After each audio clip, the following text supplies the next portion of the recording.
La situation au Proche-Orient et les frappes iraniennes sur Israël s'invitent, et là on fait le lien, donc dans cette campagne américaine, Magali Barthez. C'était même la première question qui a été posée cette nuit lors du débat des vice-présidents que vous avez suivi en direct sur LCI. Absolument. Est-ce que ça peut en effet peser sur ce scrutin américain ? Alors vous savez, dans une campagne américaine, on parle très souvent de la surprise d'octobre. C'est l'événement qui peut faire basculer le scrutin dans un sens ou dans un autre. Et la question, c'est est-ce que cette guerre qui est maintenant ouverte entre Israël et l'Iran, est-ce que cette guerre qui pourrait même entraîner les Américains plus loin, est-ce que c'est cette fameuse surprise d'octobre? Alors c'est vrai que dans ce contexte inflammable, la question en fait qu'on s'est beaucoup posée pendant ce débat des colistiers, c'est dans ce contexte, qui préférez-vous voir à la Maison-Blanche, Kamala Harris ou Donald Trump? Alors là, je vous donne la réponse du colistier de Kamala Harris, Tim Walz. On l'a vu sur la scène internationale. Un Donald Trump de près de 80 ans qui déblatère sur la taille des foules à ses meetings n'est pas la personne qu'il nous faut. Les proches de Donald Trump doivent reconnaître à quel point il est dangereux pour le monde. Alors, face à une présidence Trump qui est dépeinte comme complètement chaotique, Tim Walz loue bien sûr le sérieux de Kamala Harris, sauf qu'en face, J.D. Vance, lui, il a un argument de poids. Il dit, bah oui, mais avec Donald Trump, au moins, les États-Unis ne s'étaient pas embarqués dans une nouvelle guerre. Et ça, c'est quand même un argument qui porte. L'Iran et le Hamas attaquent Israël sous l'administration de Kamala Harris. Monsieur Walz peut critiquer les tweets de Donald Trump, mais la diplomatie intelligente et la paix à travers la force est la meilleure manière de retrouver la stabilité. La paix à travers la force. On a travaillé la punchline, manifestement. C'est l'angle d'attaque républicain. Biden, Harris sont des faibles, incapables de se faire respecter, beaucoup trop mous face à l'Iran avec lequel il n'aurait jamais fallu négocier d'accord sur le nucléaire. Voici vraiment l'angle qui était adopté cette nuit par J.D. Vance. On est à 34 jours maintenant de la présidentielle et cette escalade-là au Proche-Orient, c'est politiquement une très mauvaise nouvelle, surtout pour le camp démocrate. Alors on parlait de l'économie, oui, c'est une mauvaise nouvelle s'il y a un impact sur l'inflation et les prix des carburants, mais le sujet il est vraiment aussi très délicat pour Kamala Harris, parce qu'on a vu cette jeunesse américaine sur les campus qui militait pour la cause palestinienne, et on voit bien que Kamala Harris, elle a besoin de cette jeunesse, elle a besoin que cette jeunesse se mobilise, elle a besoin aussi du vote de certains électeurs, notamment dans les swing states, je pense au Michigan, où le vote des musulmans américains va être important et pourrait aussi faire basculer dans un sens ou dans un autre. Et en même temps, dans le contexte actuel qu'on a vu notamment depuis hier, elle doit afficher sa détermination, et c'est ce qu'elle a fait hier en disant sa détermination sans faille à défendre la sécurité d'Israël.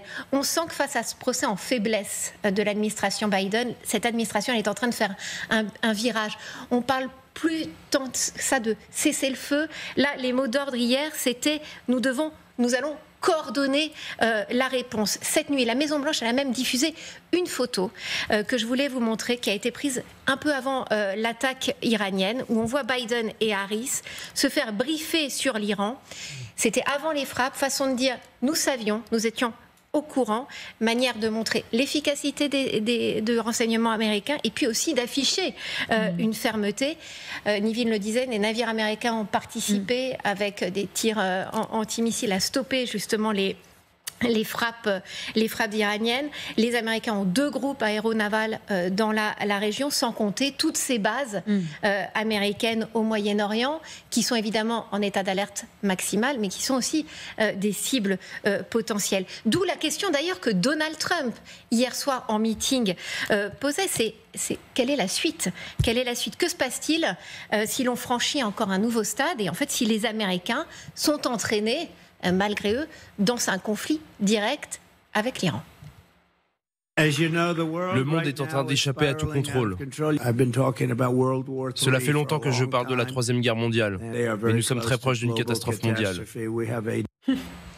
Voilà, Trump qui se pose en rempart. C'est la partition manifestement qu'il va jouer dans le mois maintenant qui nous sépare de l'élection. Alors dans la presse américaine, on peut lire ce matin certaines confidences de hauts responsables qui sont proches de la Maison-Blanche et qui continuent de penser que l'Iran n'a pas intérêt à aller plus loin, ne le chercherait pas. Est-ce qu'on en est si sûr que ça ? C'est la question, en fait, que vont se poser forcément les électeurs américains à un mois de la présidentielle. Cet embrasement régional, c'est le pire scénario pour Kamala Harris en pleine campagne électorale, surtout qu'on sait à quel point le Premier ministre israélien Netanyahou n'attend qu'une seule chose. C'est le retour de Donald Trump à la Maison-Blanche. Oui, Yael Gauze. Et surtout qu'on a tous pensé ici sur ces plateaux que l'Iran n'attaquerait pas si vite, ne riposterait pas si vite et si massivement à Israël. Donc en fait, personne n'a la boule de cristal. Hein. Non, mais c'est pour ça que ça sert finalement les explications de Donald Trump qui dit encore cette nuit, mais je ne veux pas faire de prédictions parce que les prédictions sont catastrophiques si je rentre vraiment dans ce scénario de la spirale qu'on ne peut plus arrêter. Mais en même temps, on voit bien à quel point il va chercher à dire avec moi, le Hamas, le Hezbollah n'auraient pas attaqué, l'Iran n'aurait jamais osé lever le petit doigt.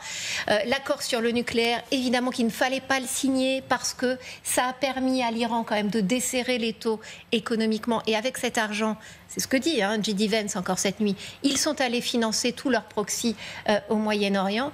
Donc, évidemment, les républicains jouent vraiment cette partition selon laquelle c'est eux les garants de la sécurité et de la stabilité mondiale. Merci.